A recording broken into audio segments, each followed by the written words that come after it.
2023년 새해 첫 주일을 맞이했습니다. 신년을 맞이해서 우리 하나님의 은혜와 평강과 축복하심이 성도 여러분의 심령과 가정과 교회와 우리나라와 우리 민족에 함께 하시기를 진심으로 축원하겠습니다. 여러분, 신년 우리 교회 표어가 뭐죠? 자, 다 같이 한번 읽어보시겠습니다. 시작. 아멘. 따라서 하실까요? 볼지어다 내가 세상 끝날까지 너희와 항상 함께 있으리라. 성도 여러분, 하나님께서 우리와 함께 하시는 것이 인간에게 있어서 가장 큰 복이라는 사실을 아시죠? 틀림없습니다. 하나님께서 우리와 함께 하시는 것이 모든 사람에게 있어서 가장 큰 은혜요 복입니다. 그런데 오늘 본문에 의하면 부활하신 예수님께서 볼지어다 내가 세상 끝날까지 너희와 항상 함께 있으리라고 약속하셨다는 거예요. 여러분, 이렇게 말씀하신 분이 누구시라고요? 하늘과 땅의 모든 권세를 하나님께 받으신 그분이십니다. 그러니 우리가 언제든지 이 말씀을 기억하고 위로를 받고 힘을 얻고 어떤 가운데 있다고 할지라도 다시 일어설 수가 있는 것입니다. 부활하신 예수님께서 나와 세상 끝날까지 함께 하신다고 약속하셨는데요. 사실은요, 그러니까 우리가 뭐 염려할 것도 없고 근심 걱정할 것도 없는 것입니다. 있다면 믿음이 부족하기 때문인 거죠. 공감하세요? 그렇지 않습니까? 예수님께서 갈릴리 바다에 풍랑 만난 제자들 배가 가라앉게 됐는데도 두려워하니까 뭐라고 꾸짖으셨어요? 너희 믿음이 어디 있느냐? 어찌하여 두려워하느냐? 하지 않으셨습니까? 이제 중요한 점은요, 이 임마누엘의 주님께서 우리에게 제자를 삼으라고 명령하신다는 점입니다. 제자를 삼아라. 19절 20절 말씀을 보시죠. 마태복음 28장. 자, 제가 19절 말씀을 봉독드립니다. 20절 읽으시죠.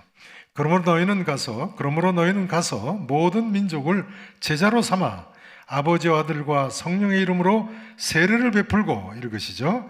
내가 너희에게 분부한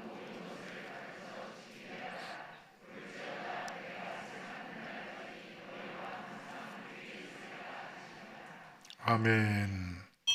이 말씀은 예수님의 지상 명령, 너무나도 유명한 말씀이죠. 예수님께서 지상 명령이니까요. 최고의 명령, 그레이트 커만드먼트라고 하죠. 수프림 오더라고도 하죠. 이 최고의 명령 하신 말씀을 한마디로 요약하자면 내가 너희와 항상 함께하는 줄로 믿고 제자 삼는 제자가 되라 하신 말씀입니다.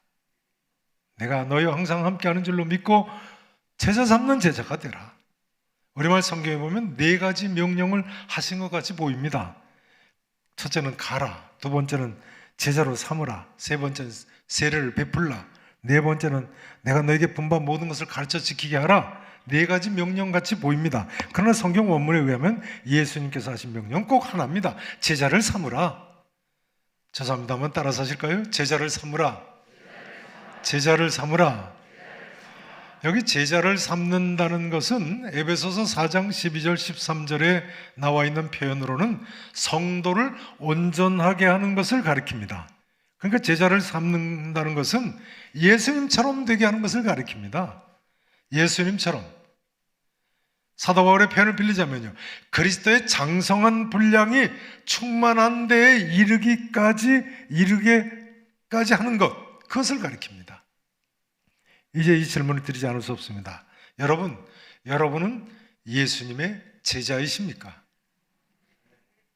결론부터 말씀드리자면요, 2023년 새해에는 주님의 제자가 되실 뿐만 아니라 한 걸음 더 나아가서 제자 삼는 제자로 발돋움하실 수 있기를 진심으로 축원합니다. 예수님의 지상명령은 세 가지 의미를 가지고 있습니다. 이제부터 본론입니다. 첫째는 선교의 의미입니다. 너희는 가서 모든 민족을 제자로 삼으라고 말씀하셨으니까요. 근데 본래 초대교회나 중세교회에서는요, 이 예수님의 지상 명령이 사도들에게만 예수님께서 하신 명령으로 생각을 했었습니다. 자기들한테 주신 명령으로는 생각하지 않았어요. 그러다가 윌리엄 캐리, 서구의 첫 개신교 선교사인 윌리엄 캐리가 이 지상 명령이 사도들에게만 주신 명령이 아니다, 오늘날 우리에게도 하신 명령이라고 처음으로 주장을 하면서 자기 자신도 1793년에 직접 인도 선교사로 나갔습니다. 이 윌리엄 캐리의 영향으로 1793년이니까요. 그 직후인 1800년도에 들어서면서, 즉 19세기 전반에 걸쳐서 수많은 서양 선교사들이 이 예수님의 지상 명령이 오늘 내게도 하신 명령이라고 받아들이고 선교를 떠났습니다. 그러다 보니까 1885년 19세기 말이죠, 4월 5일 부활절 날에 이 땅에까지 복음이 전파되게 된 거예요. 그런데요, 성도 여러분, 여러분은 예수님의 이 지상 명령이 오늘 내게도 하시는 명령이라고 생각되십니까? 틀림없습니다. 우리가 예수님 믿는 사람이라면요, 모든 민족에게 가거나 보내거나 하면서 이 복음, 구원의 기쁜 소식을 전해야 되는 거예요. 우리 계산교 성도님들, 새해에는요, 이 복음을 모든 민족에게 전하는데 헌신하시기를 진심으로 축원합니다. 이제 우리가 예수님의 명령에 순종해서 살아가야 하는 두 번째 사명은요, 전도입니다. 전도. 틀림없죠. 예수님께서 너희는 모든 민족을 제자로 삼으라 하셨는데, 모든 민족 중에는 우리 한민족도 포함되어 있으니까요. 그러니까 예수님께서는 우리에게 너희 민족에게도 가라고 명령하시는 거예요. 그렇기 때문에 우리가 이 예수님의 지상 명령을 따라서 복음을 타문화권에 전하는 선교만이 아니라 우리 민족에게도 전하는 전도도 열심히 해야 되겠습니다. 선교만이 아니라 우리가 뭣도 열심히 해야 된다고요? 전도도요. 여러분, 새해는 전도 많이 하시기 바랍니다. 그래서 민족 복음화를 속히 이루어야 되지 않겠습니까? 근데 어떤 선교사 지망생은, 죄송한 말씀입니다만, 이 다음에 해외 선교 나가겠다고 하면서 현재 지금 있는 곳에 전도는 안 하는 거예요. 잘못된 거죠. 작년에 저희 교회 전도복발 임상훈련에 참여하신 어떤 목사님도요, 전도복발 임상훈련을 한 주간 마치고 간증을 하시는데 그런 간증을 하시더라고요. 자기는 목회가 사명이지 전도는 아니라고 생각했다는 거예요. 목사님이니까 목회는 하나님이 나한테 주신 사명으로 생각을 했는데 전도는 아니라고 생각했었다는 거예요. 잘못 생각한 거죠. 그렇다 전도복발 임상훈련을 받고 보니까 그게 아니라고 간증을 하시는 것을 들은 적이 있습니다. 여러분, 새해에는 가정에서나 직장에서나 만나는 이웃들에게 꼭 이 구원의 기쁜 소식을 전하시기 바랍니다. 그러다가 혹시 하나님께서 다른 나라에도 가게 하시면 거기 가서 또 만나는 사람에게 복음을 전하면 되는 거죠. 요즘은 일평생 해외에 한 번도 나가지 않는 사람은 아마 없는 것 같습니다. 요즘 신혼여행을 얼마나 멀리 가는지요. 어느 신혼부부는 제가 줄을 서면서 신혼여행 어디로 가느냐고 물어보니까 아이슬란드로 간대요. 아이슬란드면 북극 가까이 가는 거죠. 또 어떤 신혼부부는 물어보니까 아프리카 어느 동쪽에 있는, 저도 처음 들어보는 조그만 섬으로 신혼여행을 간대요. 아니, 아프리카 끝에 있는 그 조그만 섬까지 갈 게 뭐 있어요? 덕적도도 좋습니다. 참고로 덕적도는 제 고향입니다. 덕적도 인천에 있죠. 하여간 그동안 코로나 때문에 좀 뜸했습니다만 우리나라 젊은이들 전 세계에 가지 않는 곳이 없는 것 같습니다. 어떤 신혼부부는 너무 멀리 갔다 또 싸우고 돌아왔다니까요. 아니, 싸울 거 뭐 있어요? 복음만 전하고 오면 되는 거예요. 하나님께서 보내주신 줄로 믿고 이 구원의 기쁜 소식을 나누고 오면 되는 거예요. 지금은 이곳에서 전도다, 하나님 다른 나라 보내주시면 거기 가서도 복음 전하는, 사도 바울이 수제자 디모데에게 뭐라고 가르쳤습니까? 때를 얻든지 못 얻든지 항상 힘써 뭘 전하라고요? 하나님의 말씀을 전하라고 했어요. 이것이 우리 주님의 명령입니다. 모든 민족을 제자로 삼으라고 명령하셨으니까요. 이제 우리가 예수님 명령에 순종해서 잘 감당하는 또 하나의 사명이 있습니다. 그것은 양육입니다. 양육의 사명. 예수님께서 내가 너에게 분부한 모든 것을 가르쳐 지키게 하라고 명령하셨기 때문에 양육을 해야 됩니다. 여러분, 예수님 말씀이 무엇인지 알고 그 말씀 그대로 지키면서 사는 것이 쉽습니까? 쉽지 않지요. 그렇기 때문에 양육이 필요한 거예요. 양육은 예수님께서 분부하신 모든 것을 가르쳐서 지키게 하는 것입니다. 여러분, 새해는요 꼭 양육을 하거나 양육을 받으시기를 바랍니다. 아멘 하세요. 교회 앞에서 꼭 이 하나님 말씀을 가르치시거나 또는 배우거나 하셔야 돼요. 성구 영신 예배 시간에도 강조를 드렸습니다만 여러분이 하나님 말씀 가르치거나 배우거나 꼭 하셔야 됩니다. 학사 에스라 무엇 세 가지를 결심했다고요? 무엇 세 가지를 결심했다고요? 어젯밤에 들으셔서 벌써 잊어버리셨나요? 오늘 새벽에 들으셨잖아요. 첫째 뭐죠? 하나님의 말씀을 연구하고, 두 번째는요 준행하고, 세 번째는요 가르칠 것을 결심했죠. 그런데요 예수님께서 내가 너에게 분부한 모든 것을 가르쳐 지키게 하라고 하셨으니까요 우리가 먼저는 예수님 말씀을 어떻게 해야 되겠어요? 배워야 되는 거죠. 그 다음은 어떻게 해야 되겠어요? 지켜야 되는 것이고요. 그 다음은 어떻게 해야 되는 것이겠어요? 가르쳐야죠. 꼭 같은 말씀을 예수님께서 하셨군요. 배우는 것은 곧 연구하는 것이고, 지키는 것은 준행하는 것이고, 가르치는 것 마지막 단계 아닙니까? 모든 사람은 예수님께서 분부하신 말씀이 무엇인지 반드시 배우고 그 말씀대로 살고 더 나아가서 가르치는 자리까지 나아갈 수 있어야 되는 것입니다.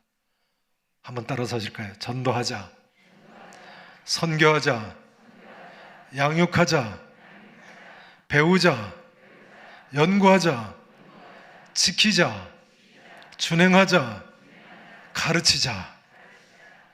예수님 공생의 기간 동안 이 땅에서 하신 사역이 세 가지였습니다. 마태복음 4장 23절이나 마태복음 9장 35절 같은 데 보면요 예수님께서 하신 사역이 세 가지인데요 첫째는 천국 복음을 전파하신 것이고요 두 번째는 모든 병과 모든 약한 것을 고치시는 것이었습니다. 세 번째는 가르치시는 것이었어요. 그런데 예수님께서는 공생의 기간 동안 제자들을 가르치신 후에는 각처로 파송을 하셨는데요 파송하시면서 마태복음 10장 7절 이하나 누가복음 10장 8절 이하에 보면요 파송하실 때 천국 복음을 전파해라 하고 병 고칠 것을 명령을 하셨는데 가르치라고는 명령을 하지 않으셨어요. 12제자를 파송하실 때도 그러셨고 70인의 제자를 파송하실 때도 천국 복음 전파해라, 병 고치고 약한 것들 해결하고 마귀를 쫓아내라고 하셨는데 가르치라고는 명령하지 않으셨어요. 그 왜 예수님께서 제자들에게 가르치라고 명령은 하지 않으셨습니까? 아직 때가 되지 않았던 거예요. 제자들이 아직 가르칠 준비가 되지 않았기 때문입니다. 성령 받기 이전이었으니까요. 오늘 본문 17절에 보세요. 11제자 가운데도 심지어 아직도 뭘 의심하는 사람들이 있었어요? 부활을 의심하는 사람들이 있을 정도니까요. 그러니 아직 가르칠 만한 때가 됐어요? 되지 않았어요? 되지 않은 것입니다. 그러나 이제 예수님께서 이 세상을 떠나 승천을 하시면서 제자들을 두고 가시면서 하시는 당부의 말씀입니다. 내가 아버지께로 간 후에는 성령님을 보낼 것이다. 나는 물론이고 성령님께서도 세상 끝날까지 너희와 항상 함께 있을 것이니까 내가 분부한 모든 것을 이제는 가르쳐 지키게 하라고 유언의 말씀을 하시는 거예요. 사랑하신 성도 여러분, 우리와 세상 끝날까지 항상 함께 하시는 삼위일체 하나님을 믿으시고요, 의지하시고 가르쳐 지키게 하는 사명을 잘 감당하시는 예수님의 제자들이 되실 수 있기를 다시 한번 진심으로 축원하겠습니다. 이제 마지막으로요. 지난 2022년 한 해 동안 우리 교회가 모든 민족을 제자로 삼기 위해서 어떻게 사역을 했는지 한번 살펴보셨으면 좋겠습니다. 이 내용은 어제 저녁에 보신 2022년 한 해를 돌이켜보는 영상에도 나와 있지 않은 내용입니다. 코로나 때문에 모든 것이 멈추고 움츠러든 것 같습니다만 그래도 우리는 지난 한 해 하나님 은혜 가운데 선교사님들을 위해서 기도하고 또 이처럼 선교사님들은 최전방에서 땀을 흘리고 수고를 하셨습니다. 한번 전면에 영상을 보시도록 하겠습니다. 먼저 사진을 보십니다. 자, 여기는 아프리카 탄자니아의 잔지바르라는 섬에서 사역하고 계신 박현선 선교사님 사역지입니다. 샤카니 교회라는 교회 마당에 우물을 파고 있는데요. 잔지바르 섬에는 아직도 이렇게 사람이 직접 들어가서 우물을 파고 있습니다. 장비가 없는 거죠. 섬이니까요. 자, 그 다음 보시겠습니다. 키듐나 교회에 우물을 다 파가지고, 이것도 잔지바르입니다. 다른 교회에서 우물을 다 파서 동네 사람들이 이렇게 기뻐하는 모습입니다. 잔지바르 섬은 저희 교회 최선 선교사님하고 이주영 선교사님이 단기 선교사로 1, 2년씩 파송받아서 사역한 선교지죠. 지난 2년 동안 저희가 이 잔지바르 섬에 7개의 우물을 이렇게 팠습니다. 그리고 교회 한 군데를 세웠습니다. 자, 그 다음 보세요. 키디움나라는 교회인데요. 여기는 아직 건물이 없이 이런 교회입니다. 여기도 우물을 파줬어요. 그 다음 보세요. 7개의 우물 중에 마지막 우물을 키웬가 교회라는 교회에서 파는 모습입니다. 최근의 모습입니다. 그 다음 보세요. 키웬가 교회 본래 모습인데요. 자, 그 다음 보세요. 키웬가 교회 건축을 이쁘게 한 모습입니다. 박현석 선교사님이 혼자 찍으셨네요. 그 다음요. 자, 바로 그 키웬가 교회의 담임 목사님이세요. 박 선교사님이 같이 사진을 찍으셨네요. 그 다음요. 그 다음 위너스 학교라는 학교에 저희가 강당 및 교회를 세워졌는데요. 이 학교가 워낙 또 정리가 안 돼서 이렇게 예쁘게 페인트 칠한 학교의 모습입니다. 페인트를 칠해줬습니다. 학교 그 다음 보세요. 학교 교회를 이렇게 건축을 했습니다. 강당이죠. 그 다음 보세요. 헌당식을 이렇게 합니다. 그 다음요. 이렇게 이쁘게 지었습니다. 그 다음 보세요. 이건 키엔가 교회의 헌당, 방금 전에 보셨던 그 교회의 헌당 축제입니다. 조금 이따 동영상을 좀 보시도록 하겠습니다. 그 다음 보세요. 네, 헌당 축제를 하죠. 그 다음요. 헌당 예배드리고 축제 벌이는 모습입니다. 그 다음 보세요. 자, 여기는 잔지바르 같은 섬의 샤칸이라는 교회입니다. 그 다음 보세요. 내부 공사를 이렇게 하고 있습니다. 그 다음 보세요. 자, 여기는 아프리카의 에스와틴이라는 나라입니다. 에스와틴이 본래는 스와질랜드라고 하는데요. 최근에 이름을 바꿨어요. 박성걸 선교사님 사역지입니다. 박성걸 선교사님 우리 교회 계시던 목사님이시라서 아시는 분이 많으실 겁니다. 에스와틴이 교회를 이제 건축을 시작하기 위해서 멀리 마을이 보이죠. 터를 파는 모습인데요. 교회 이름을 에스와틴이 계산교회라고 짓겠다고 그러세요. 자, 그 다음 보세요. 네, 많은 마을 사람들이 이 건축에 참여하고 있습니다. 처음 이제 시작하는 거죠. 보시는 대로 포크레인으로 공사하는 게 아니고 사람들이 삽곡행위로 건축을 합니다. 그 다음 보세요. 왼쪽에 박성걸 선교사님 모습도 보이죠. 그 다음 보세요. 그런데 터를 닦다가 보시는 대로 큰 바위가 2개가 발견이 됐다고 그래요. 그래서 시간이 지체되고 있습니다. 에스와틴은 아직도 이런 큰 바위를 사람이 일일이 깨야 되기 때문에 시간이 지체되고 있습니다. 그 다음 보세요. 큰 바위를 깨낸 모습이 보이시죠? 중앙에. 네, 현재 에스와틴이 계산교회를 건축하고 있습니다. 기도해 주세요. 그 다음요. 자, 여기는 인도입니다. 인도의 노수길 선교사님 사역지입니다. 인도 니스친토폴 장로교회라는 교회인데요. 저희가 작년 2월에 처음으로 이 교회 앞에 우물을 파는 모습을 보실 수 있습니다. 인도에는 현재 10개의 우물을 파고 있습니다. 그 다음 보세요. 인도 수렌드라가 장로교회라는 교회 또 우물을 파고 있는 모습입니다. 그 그 다음요, 모이핏 장로교에서 우물을 다 파서 펌프를 설치한 모습입니다. 그 다음 보세요. 인도의 고불당하 장로교의 우물 완공한 모습입니다. 여기 보시는 대로요, 인도는 이 캘커타 지역이거든요. 노수일 선교사님 사역지는 아프리카와 달리 이렇게 물은 많습니다. 근데 마실 물이 없는 거죠. 그래서 강가에 펌프를 이렇게 설치를 해서 우물을 완공한 모습입니다. 그 다음 보세요. 인도 꾸밀라리 장로교의 우물 완공도 하고 기뻐하는 모습입니다. 그 다음 보시죠. 빠를 장로교라는 교회도 또 이렇게 펌프를 완공하고 저하는 모습입니다. 그 다음 보세요. 우물을 다 파서 인도 선교 35주년 기념 예배를 드리는 모습입니다. 부흥에 400여 명이나 참석했다고 그래요. 보시면 마스크들 다 쓰고 있죠. 이 마스크는 우리 교회가 현지에서 구입해서 나눠준 마스크입니다. 자, 그 다음 보세요. 몇만 장을 보냈죠. 그 다음 보세요. 이 사진은요, 미얀마입니다. 미얀마의 손한락 선교사님 사역지인데요. 미얀마는 요즘 내전 상태 아닙니까? 지난해 6개의 우물을 팠는데요. 사진은 첫 번째 우물인 버호교회의 우물 완공 모습입니다. 그 다음 보세요. 미얀마 가라니공 교회의 우물을 완공하고 모터로 퍼올리는 모습이죠. 그 다음요. 짜잉교회라는 미얀마 교회 우물 모습입니다.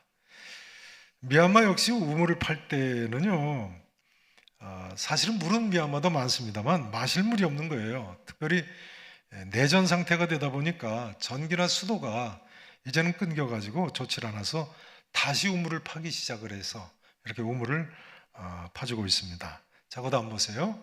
여기는 캄보디아입니다. 장완익 선교사님 사역지입니다. 수도 프놈펜에 캄보디아 기독교 박물관을 4층으로 짓는 모습인데요. 저희 교회가 공동으로 참여하고 있습니다. 보세요. 그 다음 사진 보시면 계단으로 올라가고 그 다음요 4층에 합숙소를 짓는 모습입니다. 자, 그 다음요 여기는 요르단입니다. 요르단 강성구 선교사님 사역지인데요. 강성구 선교사님은 아시는 분이 많으시겠습니다만 요르단에서 시리아 전쟁 난민 사역을 하고 계십니다. 이번 성탄절 모습인데요. 시리아의 전쟁 난민 어린이들이 성탄잔치에 참여한 모습입니다. 자, 보시는 대로 이분들은 이슬람 교도들이죠. 시리아에서 전쟁 때문에 요르단으로 올라만 분들이니까요. 근데 성탄절에 이렇게 애들을 데리고 교회를 나오시는 거예요. 그 다음 보세요. 교회가 피난지에 세운 임시 천막 교회라서 보시는 대로 철제로 둘러서 지붕은 자세히 보시면 텐트를 쳤습니다. 그런데도 전쟁 난민들이 갈 데가 없으니까 더 그렇겠죠. 부모님들이 애들을 데리고 교회를 나오는 거예요. 대단한 사역이죠. 자, 그 다음 보세요. 여기는 전쟁이 일어난 우크라이나입니다. 우크라이나 김병범 선교사님 또 김나탈리아 선교사님 부부 사역하는 모습이죠. 전에 좀 보셨었습니다. 지난해 성도님들이 특별 헌금을 하셔서 수도 키우에 들어가서 부부가 구호 사역을 하고 계신 모습입니다. 오른쪽에 흰 옷 웃돌이 입으신 분이 김나탈리아 선교사님이시죠. 그 다음요. 네, 오른쪽 분이시죠. 그 다음요. 자, 여기는 파키스탄입니다. 파키스탄 에릭 이삭 선교사님 사역지인데요. 파키스탄은 아시는 대로 작년에 세계적인 홍수가 났죠. 그래서 수많은 사람들이 죽었죠. 에릭 이삭 선교사님 교회에서 특별 구제를 하는 모습입니다. 보세요.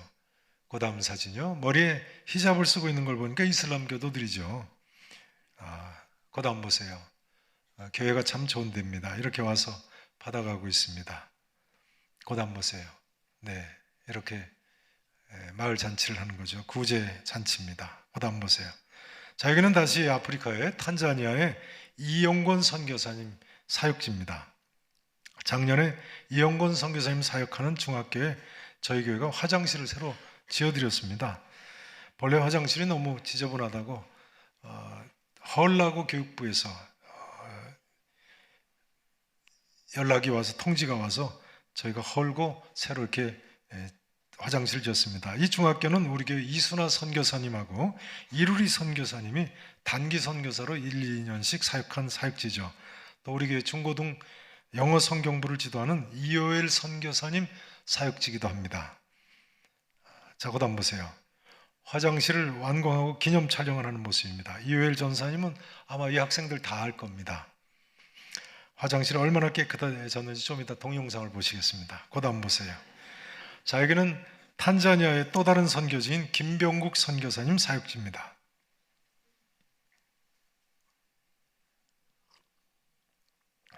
교회가 본래 있던 건물인데요, 뼈대만 세워져 가지고 저희 교회에서 인테리어를 해주는 모습입니다.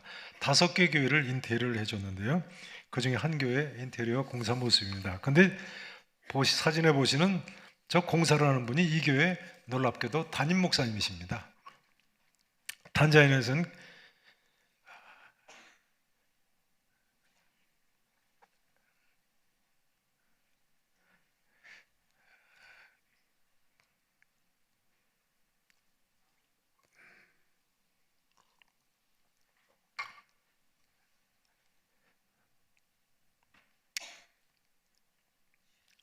죄송합니다. 교회가 가난해서 담임 목사 사례를 드리지를 못해서요. 건축 일을 하신다는 거예요. 참 기가 막히죠. 그 다음 보세요. 김병국 선교사님 사역지에도 이처럼 우물을 팠습니다. 그래서 동네 사람들이 몰려온 모습인데요, 마지막 사진 보시죠. 그래서 김병국 선교사님하고 같이 마을 사람들이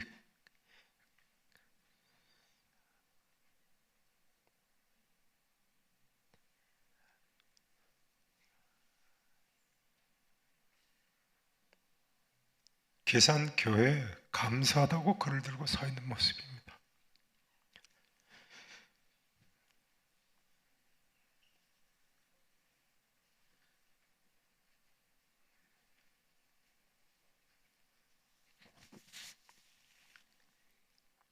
아프리카 이런 곳은 물이 나오려면 땅을 100m 정도나 파들어가야 된다고 합니다. 어떤 데 200m까지 파들어가는데요, 이런 공사를 마치고 물이 나면 얼마나 기뻐하는지요. 좀 이따 동영상으로 한번 보시겠습니다. 자, 동영상을 좀 보시죠.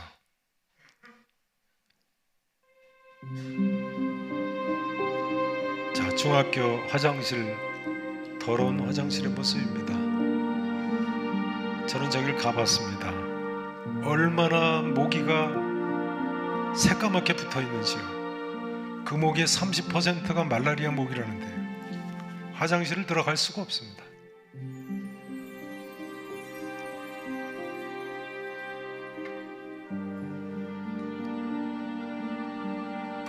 죄송합니다. 그 다음 보세요. 자, 이렇게 헐고 공사를 시작하는 모습입니다. 그 다음 새로 증축된 모습을 보시죠. 조금씩 건너가겠습니다. 정화접한 모습이죠. 자, 이렇게 해서 완공을 했습니다. 깔끔해진 모습.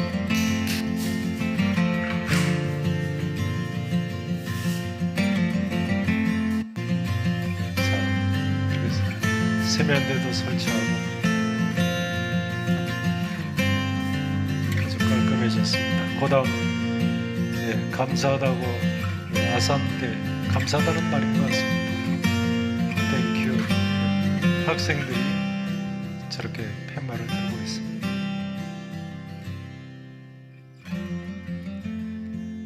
중학생들입니다. 그 다음 보시죠. 우리 이효엘 전사님 제자들입니다. 그 다음 다른 영상을 보시겠습니다. 자, 물이 터져 나오기 시작합니다. 이용권 선교사님 사역지 물입니다. 자, 물 들어왔다 피하는 거죠. 100m 이상을 저렇게 기계로 뚫습니다. 자, 이것은 철인지 교회 지역에 우물을 파는 모습인데요, 저는 이 우물을 팔 때 그런 문자가 왔어요. 우물을 파서 소나 양들이 물을 먹게 돼서 참 감사하다고. 그 제 생각에, 아니 사람 먹으라고 마시라고 우물 파자고 그랬는데 소하고 양을 먹이는 우물을 팠나. 그때 나중에 알고 보니까 그것이 아니고요, 이분들이 유목민들이잖아요. 그래서 이 목축이 사실은 생명이 달린 문제예요. 그 다음 가시죠. 그래서 소나 양도 같이 물을 마시는 거예요. 가뭄이 들으면 소 양이 죽으면 다 사람도 못 사니까요. Asante sana kwa ajili ya kisima, kwa ajili ya maji. Tunashukuru sana kwa msaada wenu na Mungu awabariki. Eneo hili lilikuwa lina shida sana ya maji, lakini sasa tumeweza kupata maji sisi na watu wetu na mifugo. Kwa hiyo hii ni baraka kubwa sana kwa Mungu. Kama unavyojua, Tanzania shida kubwa sana ni maji, na hata hivi naongea huu mji hakuna maji, lakini hapa inaitumaini watu wanaweza kuja kupata maji na kuweza kuyatumia. Tunashukuru sana sana sana, na Mungu awabariki mno. 예, 우물이 희망을 가져다 준다고 합니다. 그 다음 보시죠. 자, 여기는 김병국 선교사님 사역 모습인데요. 탄자니아의 초등학교에서 전도 집회를 합니다. 워낙 이쪽 학교에서는 뭐 다른 행사가 없으니까요. 교육부에서 원하는 학교 아무 때나 가서 집회를 할 수 있도록 허가증을 줬습니다. 1000명 이상 학생들을 모아놓고 저렇게 전도를 하는 모습입니다. 그리고 학생들한테 선물을 주죠. 더운데도 땀을 흘리면서 복음을 전하는 평신도 선교사님의 모습입니다. 자, 되셨습니다. 기도하시겠습니다.